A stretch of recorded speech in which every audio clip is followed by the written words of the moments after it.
रहीम अस्सलाम वालेकुम व्यूअर्स, कैसे हैं आप? सबकी दुआओं से बिल्कुल खैरियत से हूँ।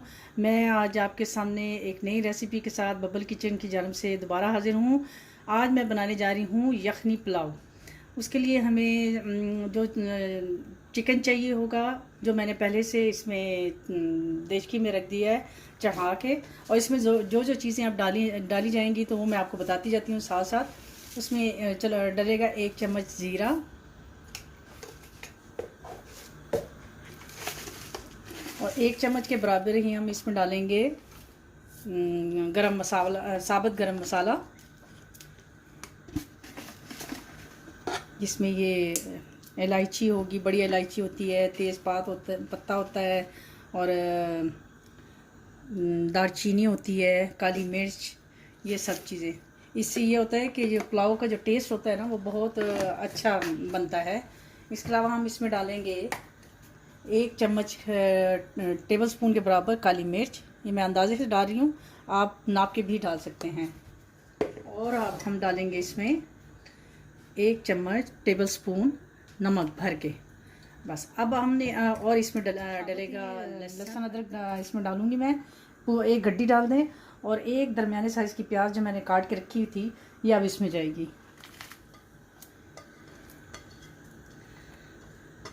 इसको डालने के बाद आप इसको ज़रा अच्छी तरह से मिक्स कर लें। जैसे कि बॉयल आएगा तो इसको हम ढक के रख देंगे, तकरीबन 15 मिनट तक ये यखनी तैयार हो जाएगी। फिर हम इसके बाद हम तड़का लगाएंगे। उसके लिए हमने ऑयल को गर्म करने के लिए रख दिया, और उसके साथ ही हम 2 अदद मैंने प्याज काट के रखे थे, वो इसमें डाल देंगे।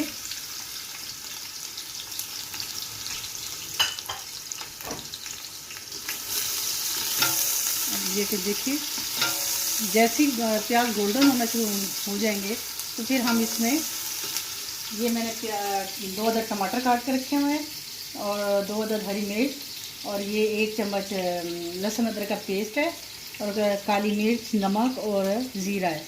बस ये इसमें जाएगा और पानी जाएगा। तब तक के लिए हम तड़के का ये जो उसको लगाना है उसके लिए तैयार कर लेते हैं तड़के को।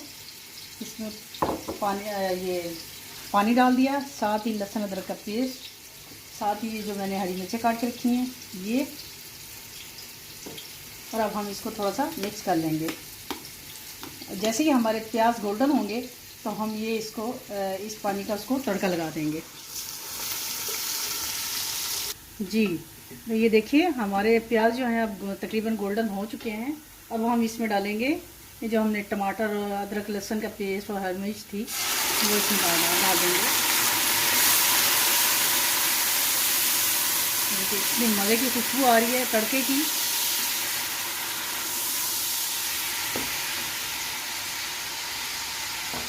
साथ ही हमने ये जो मसाले रखे हुए थे, इसमें काली मिर्ची सिर्फ डलेगी, लाल मिर्ची बिल्कुल नहीं डली है। जो पुलाव होता है उसमें लाल मिर्ची बिल्कुल नहीं डलती, उसमें सिर्फ काली मिर्च का ही जो टेस्ट आता है, उससे ही पुलाव का टेस्ट बहुत मज़े का बनता है। ये देखिए, अब जैसे ही ये हमारा थोड़ा सा मसाला गलेगा तो हम इसमें जो चिकन हमने यखनी बना के रखी थी, हम वो चिकन इसमें डाल देखिए, हमने वो जो चिकन हमने यखनी बना के रखा था वो हमने इसमें डाल दिया। अब इसको हम 10 से 15 मिनट तक इसको फ्राई करेंगे, भून लेंगे, ताकि चिकन जो है वो अच्छी तरह, जो थोड़ी बहुत कसर रहेगी है वो उसमें पूरी हो जाए। ये देखिए, आँच को हम थोड़ा सा आहिस्ता कर देंगे।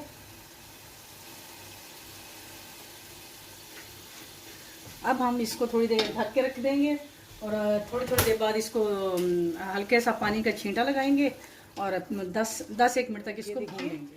हमारे ये जो ये चिकन था, हम उसको भूनते हुए तकरीबन 10-1 मिनट हो गए हैं। अब हम इसमें डालेंगे जो यखनी हमने बना के रखी हुई थी, वो डालेंगे। ये देखिए, मैं तो इसमें तकरीबन अंदाजे से ही डालती हूँ। तो आप इसमें डाल देने हैं चावल, जो हमने भगो के रखे हुए थे वो चावल डालेंगे। जी, ये देखिए, थोड़ा सा जब इसको ये यखनी को जब उबाल आएगा तो हम इसके अंदर चावल डाल देंगे, और इसी दौरान हम नमक को चख लेंगे कि कम तो नहीं है, ये परफेक्ट है। और चावलों को आपने तकरीबन आधे से 1 घंटे तक ना भिगो के रखना है। इससे चावल ये होते हैं कि अच्छे अच्छे खिल के पकते हैं। अगर आप थोड़ी देर के लिए इसको गीला करके और साथ ही पका देंगे तो चावल इतने खिलेंगे नहीं। ये एक टिप है आपको जो मैं दे रही हूँ। देखिए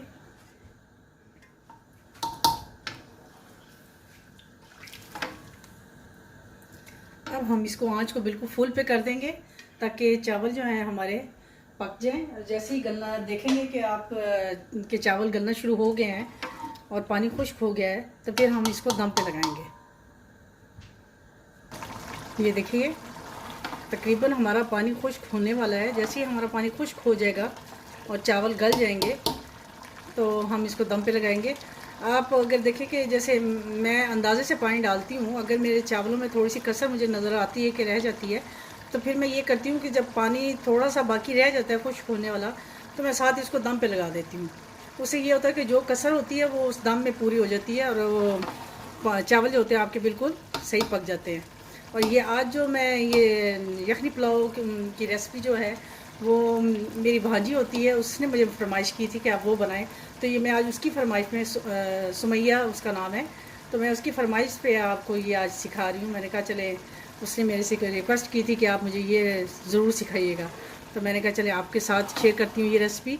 इंशाल्लाह आप भी बनाएंगी तो आपको भी टेस्ट का इसका पता चलेगा कि क्या डिफरेंस है। तो ये बहुत ही मज़े का और यम्मी टाइप का बनता है, तो आप बनाइएगा ज़रूर और मुझे ज़रूर बताइएगा।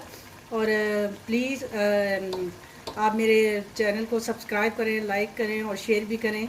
और अगर कोई आप मुझे मैसेज करके आप मुझे फरमाइश करना चाहते हैं तो वो भी कर सकते हैं। मैं इंशाल्लाह कोशिश करूँगी कि आपकी फरमाइश पूरी करूँ और इंशाल्लाह आपके साथ नई से नई रेसिपीज़ लेके आऊँगी। तो अब ये देखिए हमारा पानी तकरीबन खुश्क हो रहा है, अब हम इसको दम पे लगाएंगे।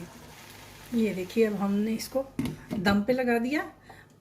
पाँच एक मिनट के लिए हम इसको दम पे रखेंगे, फिर इसके बाद मैं आपको डिश आउट करके दिखाऊंगी कि कैसा बना है ये पुलाव, और आप भी बताइएगा।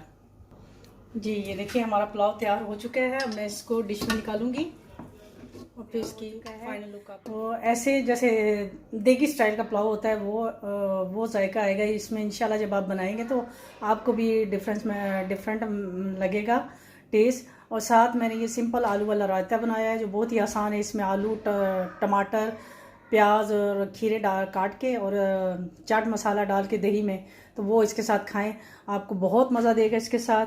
तो इंशाल्लाह अब आपके साथ एक नई रेसिपी के साथ दोबारा हाज़िर होंगी। आप मुझे इजाज़त दीजिए, तब तक के लिए अल्लाह हाफिज़।